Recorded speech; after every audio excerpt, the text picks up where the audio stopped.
संस्कारी बहू। एक धनी सेठ के 7 बेटे थे। 6 का विवाह हो चुका था। 7वीं बहू आई। वह सत्संगी माँ बाप की बेटी थी। बचपन से ही सत्संग में जाने से सत्संग के सुसंस्कार उसमें गहरे उतरे हुए थे। छोटी बहू ने देखा कि घर का सारा काम तो नौकर चाकर करते हैं, जेठानियाँ केवल खाना बनाती है, उसमें भी खटपट होती रहती है।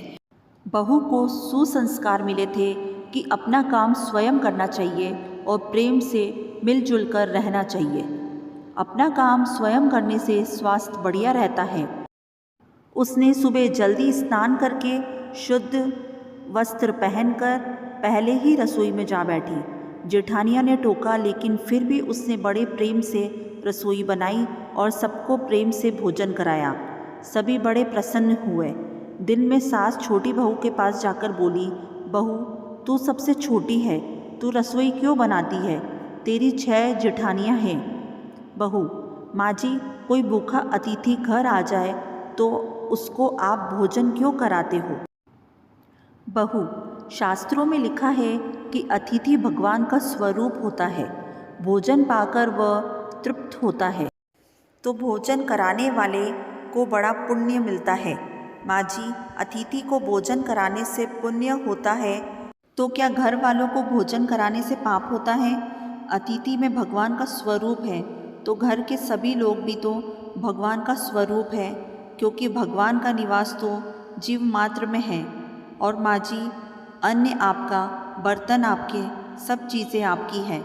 मैं ज़रा सी मेहनत करके सब में भगवत भाव करके रसोई बनाकर खिलाने की थोड़ी सी सेवा कर लूँ तो मुझे पुण्य होगा कि नहीं होगा?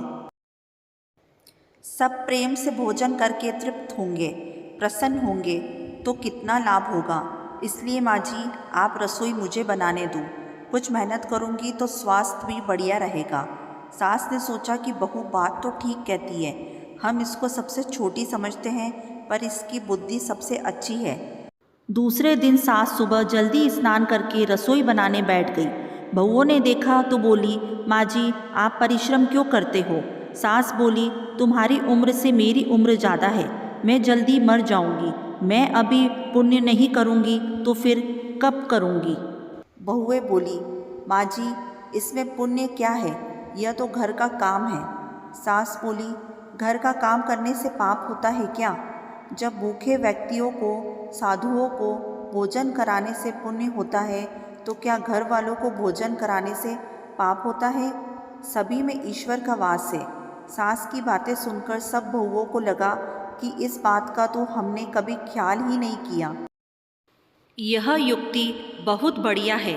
अब जो बहू पहले जग जाए वही रसोई बनाने बैठ जाए। पहले जो भाव था कि तू रसोई बना तो 6 बारी बंदी थी, लेकिन अब मैं बनाऊं यह भाव हुआ तो 8 बारी बांध दी गई। 2 और बढ़ गए, सास और छोटी बहू। काम करने में तू कर, इससे काम बढ़ जाता था और आदमी कम हो जाते हैं, पर मैं करूं, इससे काम हल्का हो जाता है और आदमी बढ़ जाते हैं। छोटी बहू उत्साहित थी। सोचा कि अब तो रोटी बनाने में चौथे दिन बारी आती है, फिर क्या किया जाए। घर में गेहूं पिसाने की चक्की पड़ी थी। उसने उससे गेहूं पीसना शुरू कर दिया। मशीन की चक्की का आटा गरम गरम बोरी में भर देने से जल जाता था। उसकी रोटी स्वादिष्ट नहीं होती, लेकिन हाथ से पीसा गया आटा ठंडा और अधिक पौष्टिक होता है तथा उसकी रोटी भी स्वादिष्ट होती है। छोटी बहू ने गेहूं पीसकर उसकी रोटी बनाई तो सब कहने लगे कि आज तो रोटी का जायका बड़ा विलक्षण है। सास बोली, बहू, तू क्यों गेहूं पीसती है? अपने पास पैसों की कमी नहीं है। माँ जी, हाथ से गेहूं पीसने से एक्सरसाइज हो जाती है और बीमारी नहीं आती। दूसरा, रसोई बनाने से भी ज़्यादा पुण्य गेहूं पीसने का है। सास और जेठानियों ने जब सुना तो लगा कि बहू ठीक कहती है। उन्होंने अपने अपने पतियों से कहा, घर में चक्की ले आओ, हम सब गेहूं पीसेंगी। रोज़ाना सभी जेठानियाँ चक्की में 2-2.5 सेर गेहूं पीसने लगी। अब छोटी बहू ने देखा कि घर में जूठे बर्तन मांजने के लिए नुकरानी आती है। अपने जूठे बर्तन हमें स्वयं साफ करने चाहिए, क्योंकि सब में ईश्वर है, तो कोई दूसरा हमारा जूठा क्यों साफ करे। अगले दिन उसने सब बर्तन मांज दिए। सास बोली, बहू विचार तो कर, बर्तन मांजने से तेरा गहना घिस जाएगा, कपड़े खराब हो जाएंगे। माँ जी, काम जितना छोटा उतना ही उसका महत्व ज़्यादा। पांडवों के यज्ञ में भगवान श्री कृष्ण ने जूठी पत्तल उठाने का काम किया था। दूसरे दिन सास बर्तन मांजने बैठ गई। उसको देखकर सभी बहुओं ने बर्तन मांजने शुरू कर दिए। घर में झाड़ू लगाने नौकर आता था। अब छोटी बहू ने सुबह जल्दी उठकर झाड़ू लगा दी। सास ने पूछा, बहू झाड़ू तूने लगाई है? माँ जी, आप मत पूछिए, आपको बोलती हूँ तो मेरे हाथ से काम चला जाता है। झाड़ू लगाने का काम तो नौकर का है, तू क्यों लगाती है? माँ जी, रामायण में आता है कि वन में बड़े बड़े ऋषि मुनि रहते थे, लेकिन भगवान उनकी कुटिया में ना जाकर पहले शबरी की कुटिया में गए, क्योंकि शबरी रोज छुपके से झाड़ू लगाती थी, पंपा सर का रास्ता साफ करती थी कि कहीं आते जाते ऋषि मुनियों के पैरों में कंकड़ ना चुभ जाए। सास ने देखा कि यह छोटी बहू तो सबको लूट लेगी, क्योंकि यह सबका पुण्य अकेले ही ले लेती है। अब सास और सभी बहुओं ने मिलकर झाड़ू लगाना शुरू कर दिया। जिस घर में आपस में प्रेम होता है वहाँ लक्ष्मी बढ़ती है, और जहाँ कलह होता है वहाँ निर्धनता आती है। सेठ का तो धन दिनों दिन बढ़ने लगा। उसने घर की सब स्त्रियों के लिए गहने और कपड़े बनवा दिए। अब छोटी बहू ससुर से मिले गहने लेकर बड़ी जेठानी के पास गई और बोली, आपके बच्चे हैं, इनका विवाह करोगी तो गहने बनवाने पड़ेंगे। मेरे तो अभी कोई बच्चा है नहीं, इसलिए इन गहनों को आप रख लीजिए।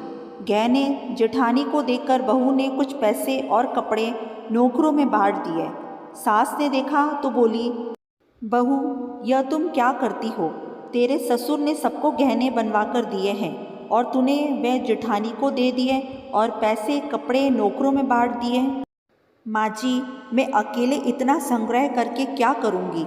अपनी वस्तु किसी ज़रूरतमंद के काम आए तो आत्मिक संतोष मिलता है, और दान करने का तो पुण्य होता है।